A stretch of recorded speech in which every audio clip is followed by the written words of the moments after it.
नमस्कार मंडळी, श्री स्वामी समर्थ. स्वागत आहे तुमचे आपल्या स्वामी शक्ती या चॅनलवरती. बघा, 14 ऑगस्ट 2026 वार शुक्रवार. आपल्या सगळ्यांनाच माहिती आहे, आज श्रावण मासातील दुसरा दिवस आणि श्रावणातील पहिला शुक्रवार आहे. बघा, संपूर्ण श्रावण महिना हा पूजापाठ, मंत्र, स्तोत्र सिद्ध करण्यासाठी, धार्मिक कार्य करण्यासाठी अत्यंत पवित्र मानला जातो.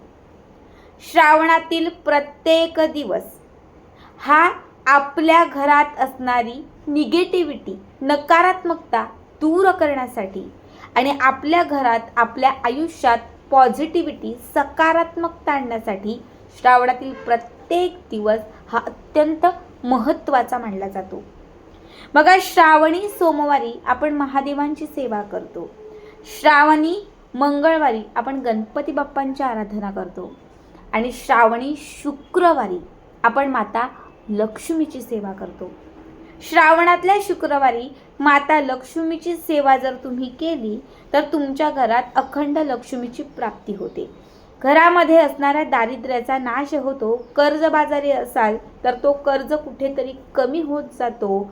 कुठून ना कुठून तुम्हाला पैशांची वाट मिळत जाते. कुठून का होईना पण घरात पैसा यायला लागतो. आज असाच एक उपाय या व्हिडिओमध्ये मी तुम्हाला सांगणार आहे.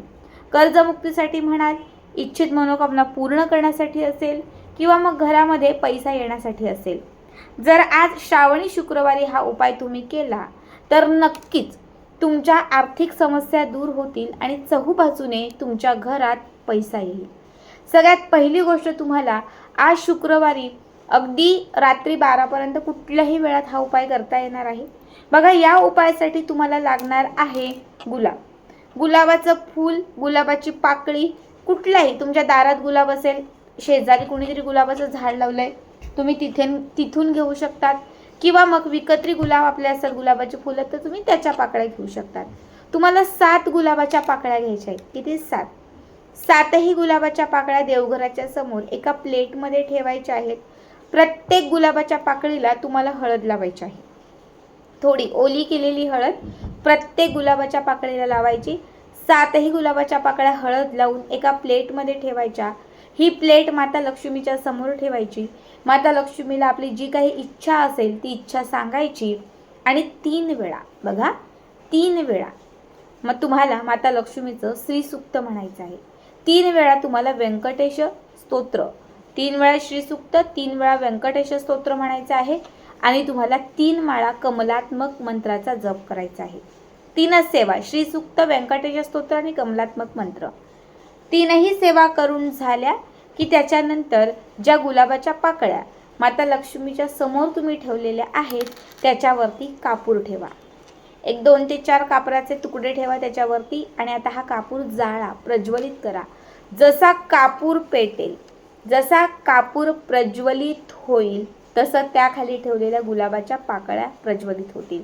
त्यातून एक सुगंध तुमच्या देवघरात आणि तुमच्या घरात यायला सुरुवात होईल.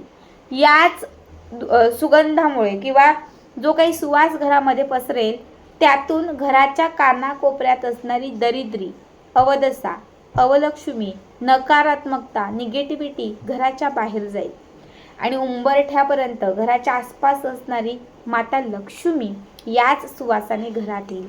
जर आज बघा, आज शुक्रवारी जर लक्ष्मी तुमच्या घरात आली तर ती अखंड तुमच्या घरामध्ये स्थिर होईल.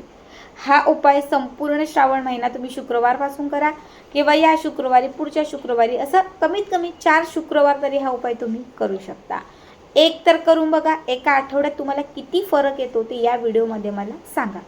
आता दुसरा उपाय सांगते. दुसऱ्या उपायासाठी तुम्हाला घ्यायचे आहेत धने. अख्खे धने जे असतात ते तुम्हाला 11 घ्यायचे आहेत. छान पिवळे व्यवस्थित असणारे अख्खे 11 धने एका प्लेटमध्ये तुम्हाला धने ठेवायचे आहेत. त्यानंतर तुम्हाला एक धना आपल्या उजव्या हातात घ्यायचा आहे. हाताची मूठ बंद करायची आहे. माता लक्ष्मीचं स्मरण करायचं आहे. माता लक्ष्मीचं स्मरण करत असताना तुम्हाला तुमची आर्थिक प्रगती होण्यासाठी तिला प्रार्थना करायची आहे. त्यानंतर तुम्हाला 1 वेळा महालक्ष्मी अष्टकम म्हणायचं आहे आणि हातात असणारा हा धना माता लक्ष्मीच्या समोर ठेवायचा आहे.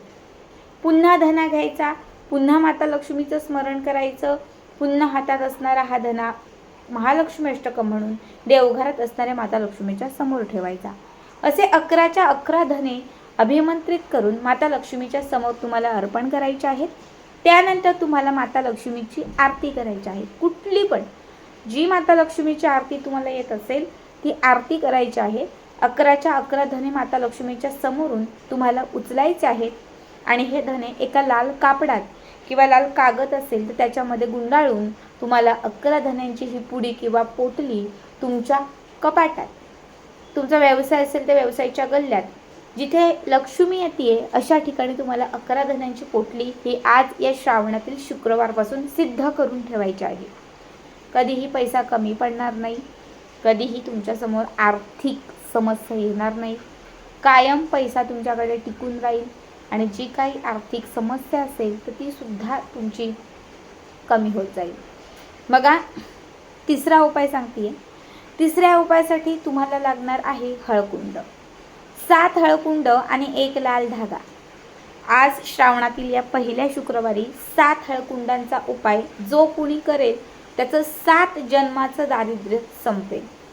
1 लाल धागा, हळकुंड बांधा, पुन्हा त्या धाग्याला गाठ मारा, दुसरं हळकुंड बांधा. असे 7 हळकुंड तुम्हाला एका धाग्यात बांधायचे आहेत. छान 7 हळकुंडांची माळ तयार करायची आहे आणि ही तयार केलेली माळ देवघरात असणाऱ्या माता लक्ष्मीला अर्पण करायची आहे. हळदीत भगवान विष्णूंचा वास असतो. भगवान विष्णूंचा वास असणारी हळद माता लक्ष्मीला समर्पित करता तिथेच माता लक्ष्मी प्रसन्न होते. तिथेच जे मागाल त्याला आशीर्वाद देते. 7 हळकुंडांची माळ माता लक्ष्मीला अर्पण करून तुम्हाला 7 वेळा महालक्ष्मी अष्टकम आणि 7 वेळा कमलात्मक मंत्र आणि 7 वेळा व्यंकटेश स्तोत्र म्हणायचं आहे. 3ही सेवा करून झाल्यानंतर आज संपूर्ण रात्रभर हळकुंडांची माळ माता लक्ष्मीलाच घालायची आहे. ही हळकुंडांची माळ अजिबात माता लक्ष्मीच्या मूर्तीवरून काढायची नाही किंवा काहीच नाही.